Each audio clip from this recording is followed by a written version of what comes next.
मेरे प्यारे विद्यार्थियों, आप सभी को नमस्कार। हाँ बच्चों, आप सभी सकुशल होंगे, स्वस्थ होंगे, ये मेरी आशा है।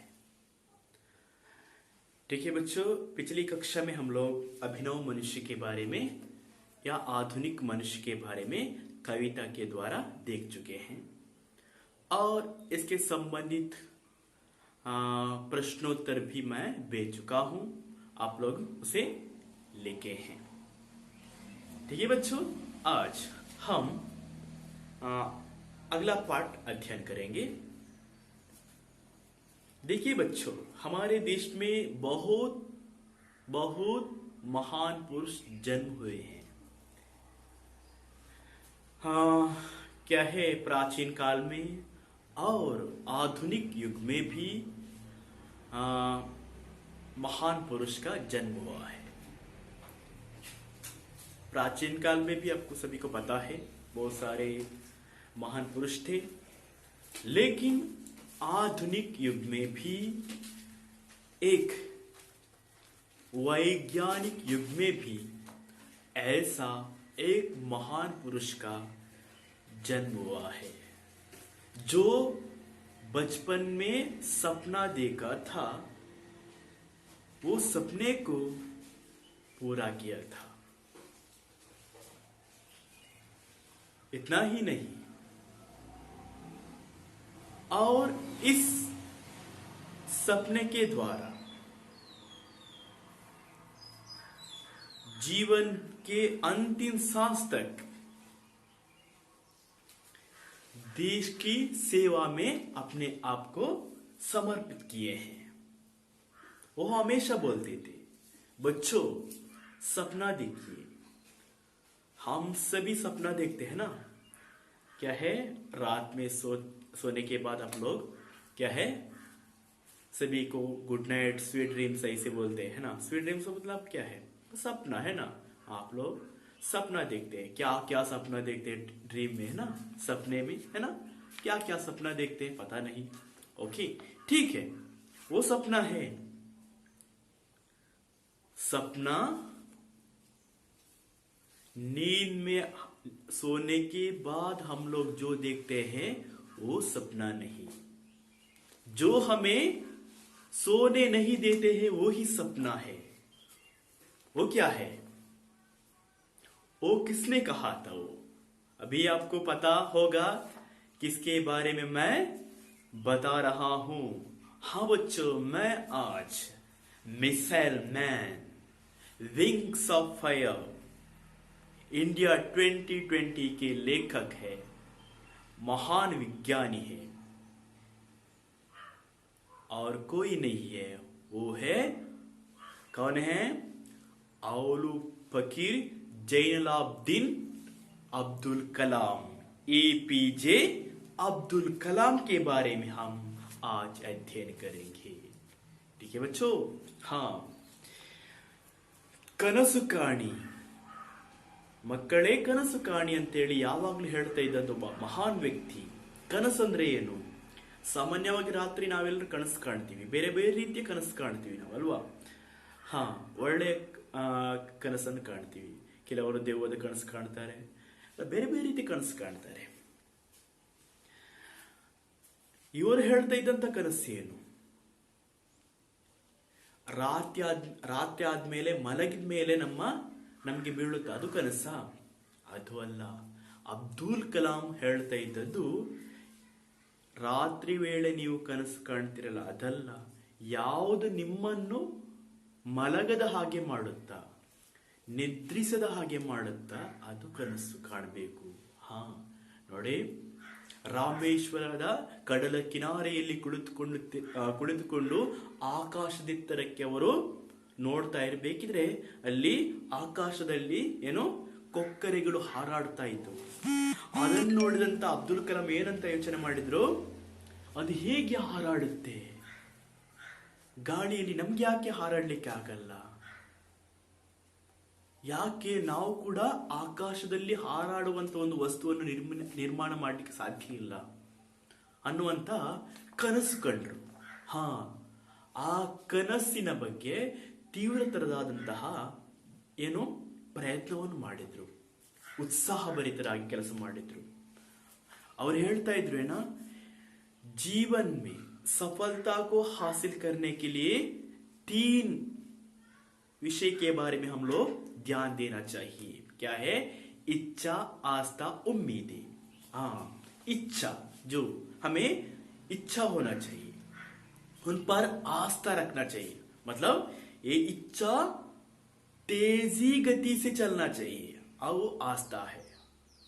और उम्मीद, उम्मीद मतलब उत्साह के साथ जो हम लोग इच्छा को पूरा करने के लिए या पूरी करने के लिए हम लोग लग जाते हैं, उस समय उम्मीद के साथ काम करना चाहिए. ये 3 विषयों के बारे में हम लोग ध्यान दिए तो हमारी जो सफलता है उसे हम लोग हासिल कर सकते हैं. ये किसकी कहना है? ये भी अब्दुल कलाम जी की कहना है. ಬಚ್ಚು ನೋಡಿ, ಜೀವನದಲ್ಲಿ ನಾವು ಸಫಲತೆಯನ್ನು, ಸಕ್ಸೆಸ್ ಅನ್ನು ಸಾಧಿಸಬೇಕಿದ್ರೆ 3 ವಿಷಯಗಳ ಬಗ್ಗೆ ನಾವು ಏನ್ ಮಾಡಬೇಕು? ಗಮನವನ್ನು ಕೊಡಬೇಕು. ಯಾವುದು? ಇಚ್ಛಾ. ಇಚ್ಛಾ ಅಂದ್ರೆ ಏನು? ಆಸೆ. ಎಲ್ಲರಿಗಿರುತ್ತೆ ಆಸೆ ಅಲ್ವಾ? ಆಸ್ತಾ. ಆಸ್ತಾ ಅಂದ್ರೆ ಏನು? ಯಾವುದು ನಾವು ಇಚ್ಛೆ ಇದೆಯೋ ಅದನ್ನು ಪೂರೈಸುವಂತ ತೀವ್ರ ತರದಾದಂತಹ ಒಂದು ಪ್ರಯತ್ನ, ಅದಕ್ಕೆ ಆಸ್ತಾ ಅಂತ ಹೇಳ್ತೀವಿ. ನಂಬಿಕೆ, ಆ ಇಚ್ಛೆಯಲ್ಲಿ ಆ ಆಸೆ ಇದೆಯಲ್ಲ, ನಾವು ಆಸ್ತಾ ಅಂದ್ರೆ ನಂಬಿಕೆ. ಅಂದ್ರೆ ಯಾವ ಇಚ್ಛೆಯನ್ನು ನಾವು ಹೊಂದಿರ್ತೀವೋ, ಯಾವ ಇಚ್ಛೆ ನಾನು ಏನಾಗ್ಬೇಕಂತ ನಾವು ಬಯಸ್ತೀವೋ ಆ ಬಯಕೆ ಮೇಲೆ ತೀವ್ರ ತರದಾದ ನಂಬಿಕೆ ಇರಬೇಕು. ಆ ನಂಬಿಕೆಯನ್ನು ಪೂರೈಸಲಿಕ್ಕೆ ನಮ್ಗೆ ಉಮ್ಮೀದ್ ಇರಬೇಕು. ಉಮ್ಮೀದ್ ಅಂದ್ರೆ ಉತ್ಸಾಹ.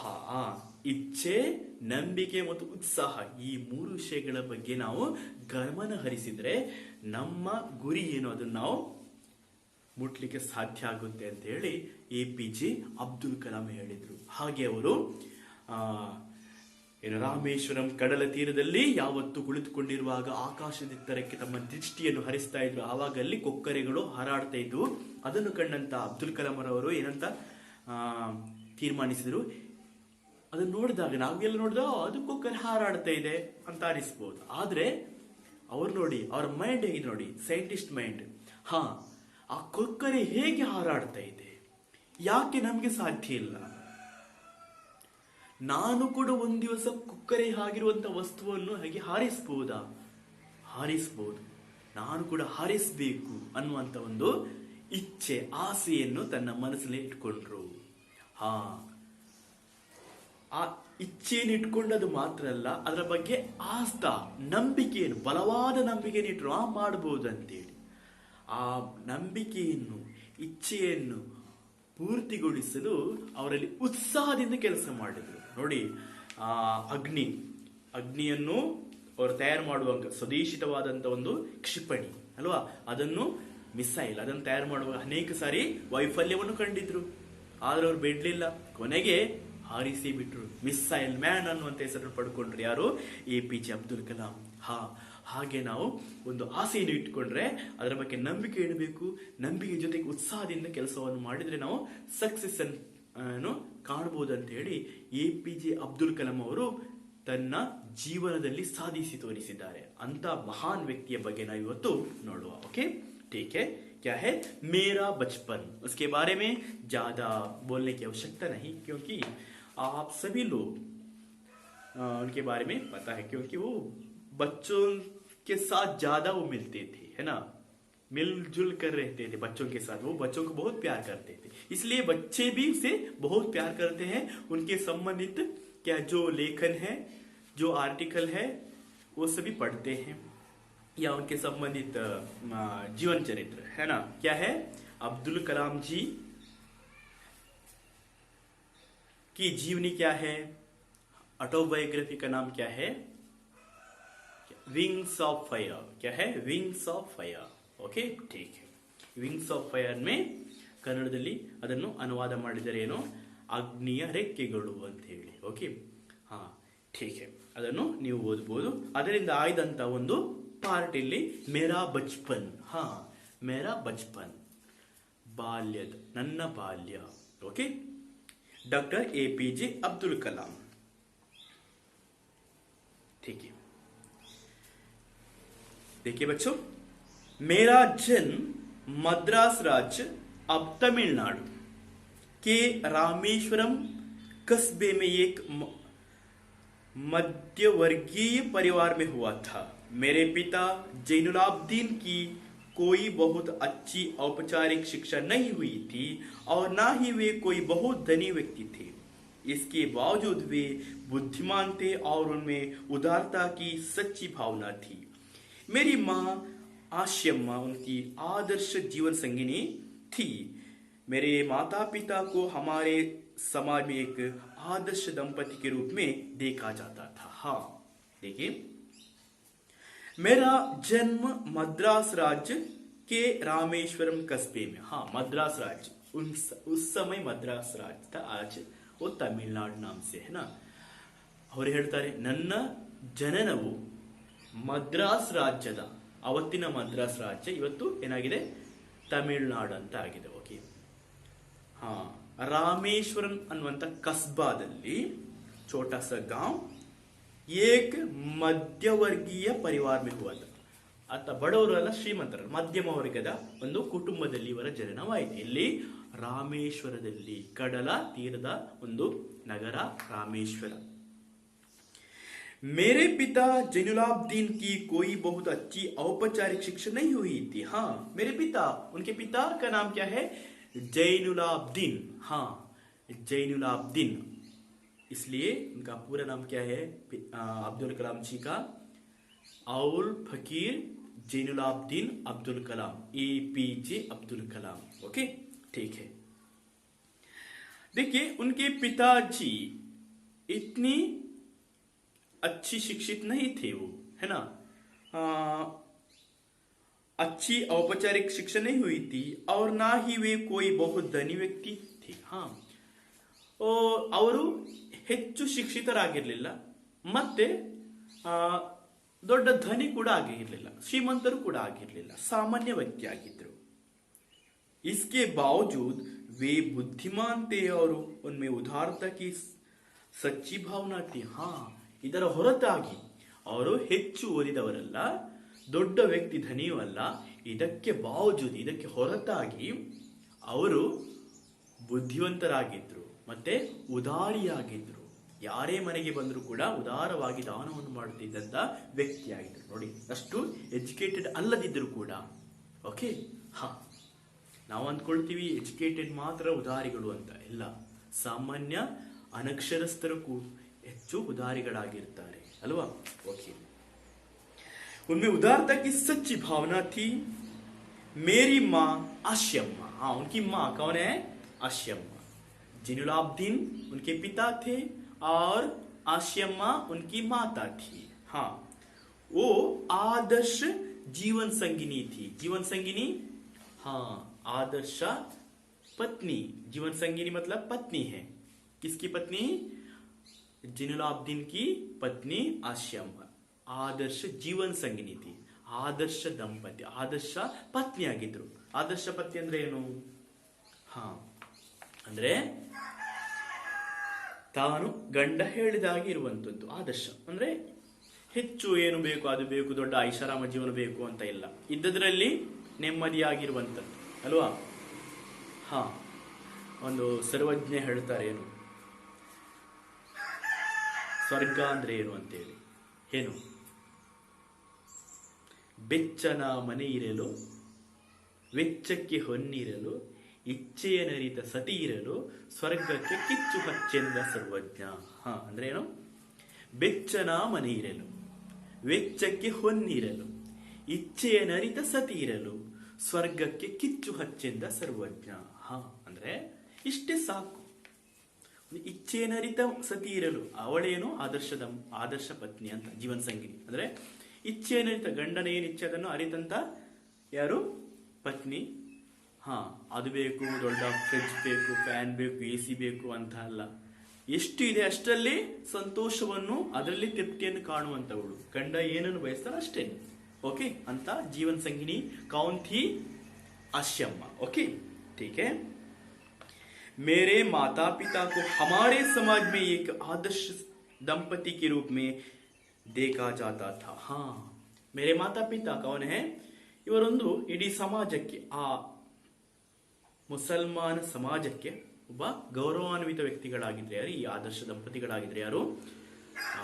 ಅಬ್ದುಲ್ ಕಲಾಂನ ಅಪ್ಪ ಮತ್ತು ಅಮ್ಮ. ओके, ठीक है, ठीक है, ओके. ये इनके परिवार के बारे में. ओके. मैं कई बच्चों में से एक था. लंबे चौड़े व सुंदर माता पिता का, चोटी कद काटी का, साधारण सा दिखने वाला बच्चा. हाँ, देखिए बहुत बच्चे थे, है ना. उसके बारे में कितने बच्चे थे उसके आगे हम देखेंगे. हाँ, मैं कई बच्चों में से एक था. ಅವರ ತಂದೆ ತಾಯಿಯರ ಹಲವು ಮಕ್ಕಳಲ್ಲಿ ಇವರು ಒಬ್ಬರು. ಯಾರು? ಅಬ್ದುಲ್ ಕಲಾಂ. ಲಂಬೆ ಚೌಡೆ, ಉದ್ದ ಅಗಲ ದಪ್ಪ ಸೌಷ್ಠವನ್ನು ಹೊಂದಿದ್ರು. सुंदर माता पिता का, छोटी कद काटी का, साधारण सा दिखने वाला बच्चा. ಚೋಟಿ ಕದ್ ಕಾಟಿ ಕಾ, ಚಿಕ್ಕದಾದಂತ ಸಾಧಾರಣ ವ್ಯಕ್ತಿತ್ವದ, ಸಾಧಾರಣವಾಗಿ ನೋಡುವಂತ ಒಬ್ಬ, ಕಾಣುವಂತ ಒಬ್ಬ ಹುಡುಗನಾಗಿದ್ದ. ಚೋಟಿ ಕದ್, ಚಿಕ್ಕ ಹೆಗಲೇನು ಅಂದ್ರೆ ಕದ, ಚಿಕ್ಕ, ಜಾಸ್ತಿ ಎತ್ತರ ಇಲ್ಲ, ಸಾಮಾನ್ಯವಾದಂತ. हम लोग अपने पुश्तैनी घर में रहते थे. पुश्तैनी घर, पुश्तैनी घर मतलब क्या है? बहुत पुराना घर, ಓಲ್ಡ್, ಹಳೆಯ ಮನೆ. ಈಗಲೂ ಕೂಡ ಹಳ್ಳಿಗಳಲ್ಲಿ ನಾವು ನೋಡಬಹುದು ಸಾಮಾನ್ಯವಾಗಿ ಮಣ್ಣಿನ ಗೋಡೆ ಅಲ್ವಾ, ಮಣ್ಣಿನಿಂದ ಮಾಡಿದಂತ ಗೋಡೆ ಇರುವಂತ ಪುರಾತನ ಮನೆಗಳು ಅಲ್ವಾ. ಹಾಗೆ ಅವರ ಅಜ್ಜಂದಿರು, ತಾತಂದಿರು, ಮುತ್ತಾಂದಿರು ಎಲ್ಲರೂ ಇದ್ದಂತ ಮನೆಯಲ್ಲೇ ಇವರು ಕೂಡ ವಾಸ ಮಾಡ್ತಾ ಇದ್ರು. ಅಂತ ಹಳೆಯ ಮನೆ, ಹಳೆಯ ಕಾಲದ ಮನೆ ಅಲ್ವಾ. ಕಿಟಕಿ ಕೂಡ ಚಿಕ್ಕದಾಗಿರುತ್ತೆ ಅಲ್ವಾ,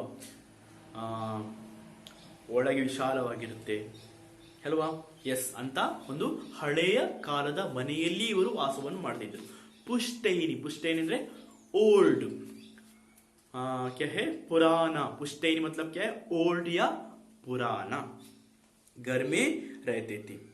रामेश्वरम की मस्जिद वाली गली में बना यह घर चूने पत्थर व ईंट से बना, पक्का और बड़ा था. हाँ, ರಾಮೇಶ್ವರಂ ಕಿ ಮಸ್ಜಿದ್ ವಾಲಿ ಗಲಿ. ಹಾ, ರಾಮೇಶ್ವರದ ಒಂದು ಗಲಿ, ಅಲ್ಲಿ ಎಲ್ಲ ಮಸ್ಜಿದಿಗಳು ಜಾಸ್ತಿ ಇತ್ತು, ಮಸೀದಿಗಳು ಜಾಸ್ತಿ ಇತ್ತು. ಆ ಒಂದು ಏರಿಯಾ, ಆ ಏರಿಯಾದಲ್ಲಿ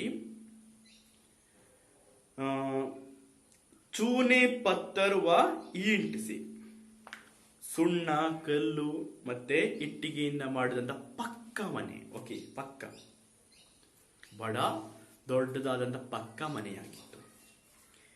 मेरे पिता आडंबरहीन व्यक्ति थे और सभी अनावश्यक एवं ऐशो आराम वाली चीजों से दूर रहते थे. हाँ, उनके पिता आडंबरहीन व्यक्ति. आडंबरहीन व्यक्ति मतलब क्या है?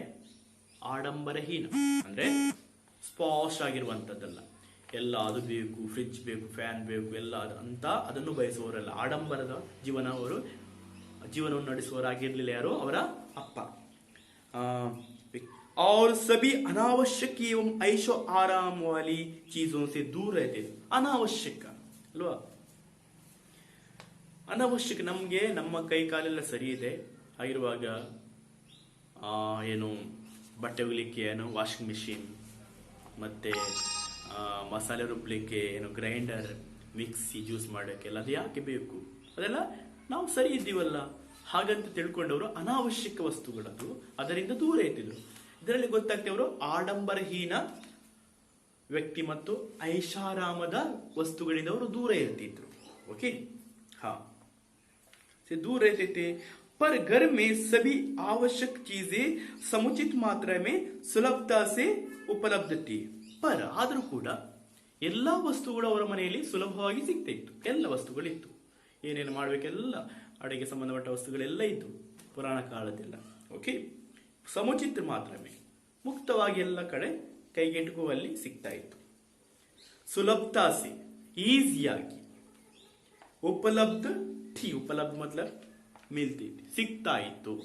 हाँ, वास्तव में मैं कहूंगा कि मेरा बचपन बहुत ही निश्चिंतता और सादगी से बीता.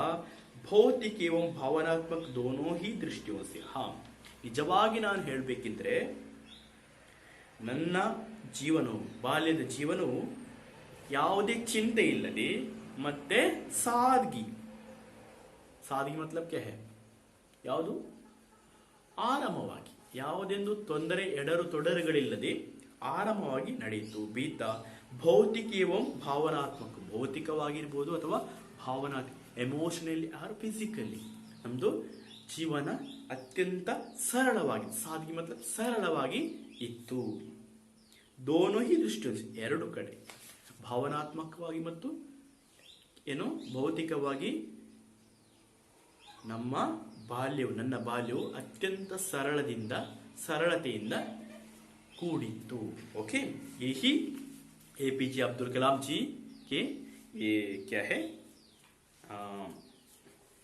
जीवन है बचपन है मैं प्रायः अपनी माँ के साथ ही रसोई में नीचे बैठकर खाना खाया करता था हाँ देखिए वो कैसे खाना खाया करते थे हाँ रसोई में अपने माँ के साथ हाँ ನೋಡಿ ಅವರು ಸೆಪರೇಟ್ ಅವರಿಗೊಂದು ಡೈನಿಂಗ್ ರೂಮ್ ಇರಲಿಲ್ಲ ಅಲ್ಲಿ ಹೋಗಿ ಟೇಬಲ್ ಮೇಲೆ ಬಗೆ ಬಗೆಯ ಭಕ್ಷ್ಯಗಳನ್ನು ಇಟ್ಕೊಂಡು ಬಡಿಸಿಕೊಂಡು ಊಟ ಮಾಡ್ತಿರ್ಲಿಲ್ಲ ಬದಲಾಗಿ ಹೇಗಿತ್ತು